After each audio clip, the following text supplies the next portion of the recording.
Global skill development mission में आपका स्वागत है। कंपाइलर और इंटरप्रेटर के डिफरेंस के बारे में। लेकिन इससे पहले हम ये जान लें कि कंपाइलर किस प्रकार कार्य करता है और इंटरप्रेटर किस प्रकार कार्य करता है। कंपाइलर के बारे में हमने पिछले सेशन में जानकारी ली किस प्रकार वह कार्य करता है। आपके द्वारा राइट किए गए सिंपल इंग्लिश के सोर्स कोड को मशीन कोड में कन्वर्ट कर देता है कंपाइलर। इंटरप्रेटर क्या कार्य करता है? इंटरप्रेटर भी सेम कार्य करता है। आपके दिए गए सोर्स कोड को वो कंप्यूटर के लिए मशीन कोड्स में कन्वर्ट करता है। लेकिन यहाँ पे थोड़ा सा डिफरेंस है दोनों में। लेकिन डिफरेंसेस को समझने से पहले देखते हैं किस प्रकार कंपाइलर और इंटरप्रेटर कार्य करते हैं, ताकि हम इन दोनों की कार्यविधि जान पाएँ और फिर हम डिफरेंसेस को क्लियर कर पाएँ।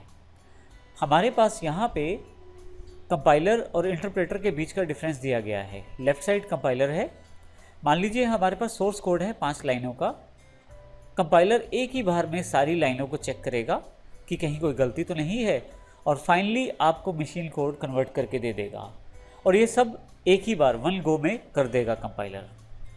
अब इंटरप्रेटर की बात करते हैं। इंटरप्रेटर जो है लाइन बाय लाइन आपके कोड को चेक करेगा और बारी बारी से उसे मशीन कोड या बाइनरी कोड में कन्वर्ट करना शुरू करेगा। और इंटरप्रेटर दोनों के अपने अपने फीचर्स हैं। आइए इन फीचर्स को पूरा डिटेल में समझते हैं। अब हम इन दोनों के डिफरेंस को समझ सकते हैं। सबसे पहले बात करते हैं इंटरप्रेटर और कंपाइलर के पहले डिफरेंस की। इंटरप्रेटर, जैसे हमने अभी भी देखा कि इंटरप्रेटर जो है वो स्टेटमेंट बाय स्टेटमेंट एक एक प्रोग्राम की एक एक स्टेटमेंट को उठा के कन्वर्ट करता है, जबकि कंपाइलर जो है वो एक ही बार में पूरे प्रोग्राम को उठाता है और अगर कोई गलती रहती है उसे ठीक करवा के पूरे के पूरे प्रोग्राम को मशीन कोड में कन्वर्ट कर देता है।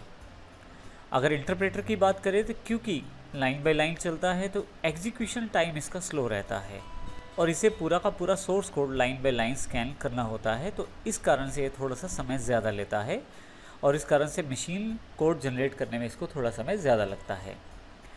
इसके विपरीत कंपाइलर जो है इसका एग्जीक्यूशन टाइम फास्ट रहता है, क्योंकि पूरे के पूरे प्रोग्राम के कोड को एक ही बार में स्कैन कर लेता है और फाइनली उसे एनालाइज करके सोर्स कोड में कन्वर्ट कर देता है। लेकिन यदि हम मेमोरी एफिशिएंसी की बात करें तो इंटरप्रेटर जो है वो थोड़ा सा ज़्यादा मेमोरी एफिशिएंट है, क्योंकि इसको इंटरमीडिएट ऑब्जेक्ट कोड तैयार करने की ज़रूरत नहीं रहती।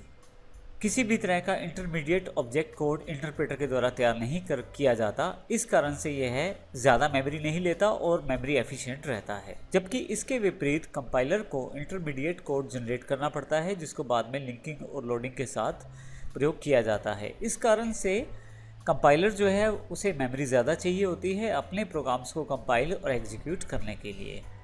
इसी के साथ मैं आपको ये भी बता दूं कि जैसे हमने पहले देखा था कि इंटरप्रेटर जो है लाइन बाय लाइन कार्य करेगा, तो यहाँ पे इंटरप्रेटर जो एरर फाइंड करता है वो लाइन बाय लाइन ही करता है।